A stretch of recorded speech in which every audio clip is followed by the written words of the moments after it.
Hein?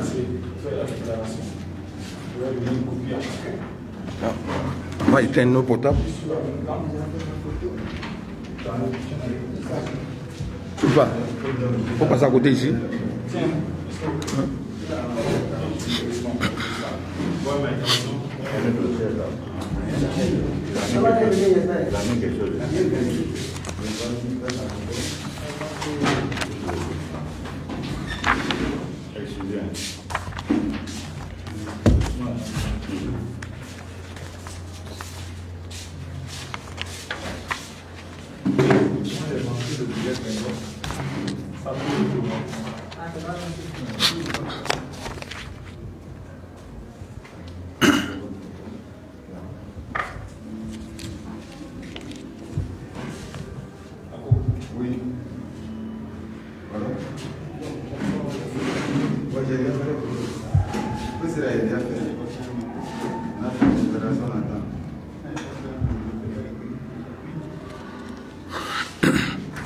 Déclaration des parents d'élèves, enseignement, membres du Conseil consultatif de l'éducation nationale.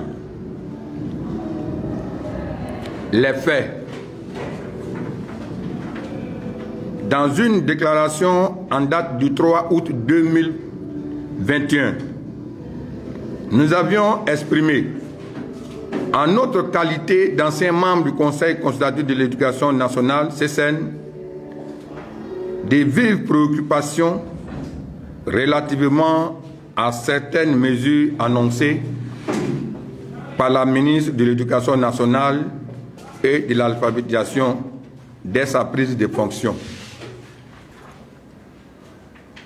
Nos réserves portaient sur certains aspects sur lesquels Madame la ministre semble bâtir sa stratégie de réforme de l'école ivoirienne. Ainsi, nous avons abordé les points suivants. La mauvaise organisation des examens de fin d'année qui ont contribué à l'échec endémique. L'incongruité d'un tour de rattrapage au concours au CAFOP. Une surcommunication de la tutelle qui procède par une stagnation des partenaires du système accusés de fraude et de tricherie généralisée pour les uns, d'incompétence et de corruption pour les autres. Notre disponibilité entière à participer aux États généraux.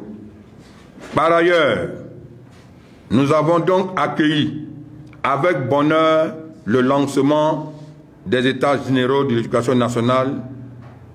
Nous avons donc et la mise en route des consultations régionales prévues dans le cadre de ces assises. Mais grande fut notre surprise de constater qu'avant même les travaux en plénière et les résolutions qui en découleront, Madame la ministre initie 10 réformes à la rentrée scolaire 2021-2022. Outre des réglages pédagogiques sur lesquels nous ne pourrions trouver à redire, le ministère ayant toute latitude en la matière, nous déplorons quelques aspects des dites réformes. Notre position de la forme, au moment où les États généraux sont lancés, il aurait été plus cohérent d'attendre qu'ils livrent leur verdict avant d'engager des réformes. Pour n'avoir pas respecté ce principe, les 10 mesures prises viennent avant la lettre. Cela donne l'impression que les États généraux sont désormais une coquille vide, juste bonne pour de la communication. Dans le fond, 2 points relatifs aux dispositions prévues aux articles 2 et 3 de l'arrêté ministériel numéro 0044 MENA CAB du 6 septembre 2021 portant inscription exceptionnelle en classe de 6e au titre de l'année scolaire 2021-2022. L'article 2 de cet arrêté stipule: l'élève non affecté inscrit en 6e est à la charge de ses parents, et ce, durant tout le premier cycle. Nous estimons que cette disposition induit une injustice de fait. En effet, selon que 2 enfants donnés ont respectivement des parents riches et pauvres, ils ne sont pas logés à la même enseigne.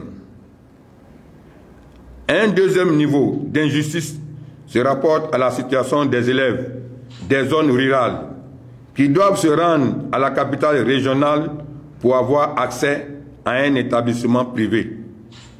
Alors que le gouvernement a abondamment communiqué sur la création des collèges de proximité pour permettre aux enfants de poursuivre leurs études en restant dans leur environnement initial. Que deviennent dès lors les collèges de proximité? Il en ressort que le ministère aurait pu affecter purement et simplement les élèves qui ont eu une moyenne de 9,20 aux frais de l'État, conformément au principe de l'égalité des chances. Nous déplorons ce procédé qui introduit pour les enfants ivoiriens un traitement à double vitesse. Pour sa part, l'article 3 stipule: l'élève non affecté inscrit en 6e ne peut faire acte de candidature au BPC que sur présentation du CEP. Nous rappelons que la première mission des pouvoirs publics, c'est d'assurer la réussite pour le plus grand nombre d'enfants. Cela revient à lever tous les obstacles artificiels à l'épanouissement scolaire des enfants. Nous, parents d'élèves, sommes déjà meurtris par le choc de plus de 260 000 élèves au CEP et autant, sinon plus, au BPC et au baccalauréat pour laisser procéder cette énième mesure assassine. Techniquement, elle ne tient pas la route. Un candidat peut parfaitement avoir acquis les compétences requises pour le BPC alors qu'il a échoué quelques années plus tôt au CEP. Aussi, l'expérience même montre bien la vacuité de cette disposition parce que de nombreux cadres ivoiriens ont obtenu le baccalauréat sans le BPC, ont accédé aux études supérieures avant de servir l'État à des postes de responsabilité. S'en référer au diplôme précédent pour postuler au BPC ou au baccalauréat est une négation de l'idée même de la nature perfective de l'homme. Le siècle d'aujourd'hui n'est en effet pas une tare insupportable qui devrait fermer tous les horizons. Nous protestons contre cette mesure qui n'existe nulle part au monde et qui constituerait, si l'on y prend garde, une véritable boîte de Pandore. Elle risque de consacrer la mise à la rue d'une cohorte importante d'enfants. Or, le rôle de gardien de l'État, c'est de former les jeunes, pas de les laisser sur le bord de la route.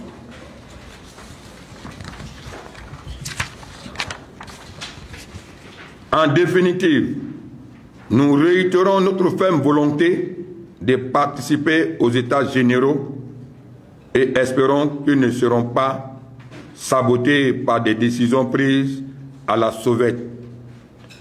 De telles assises nécessitent un cadre consensuel qui permettant d'aboutir à des mesures efficaces. En tout état de cause, nos parents d'élèves, anciennement membres du Conseil consultatif de l'éducation nationale, ne faibliront jamais dans la défense des intérêts de nos enfants. C'est pourquoi nous réitérons notre appel à la permutation de ce cadre consultatif qui a fait ses preuves au service de l'école ivoirienne. Fait à Abidjan, le 27 septembre 2021. Que Dieu vous bénisse. Je vous remercie.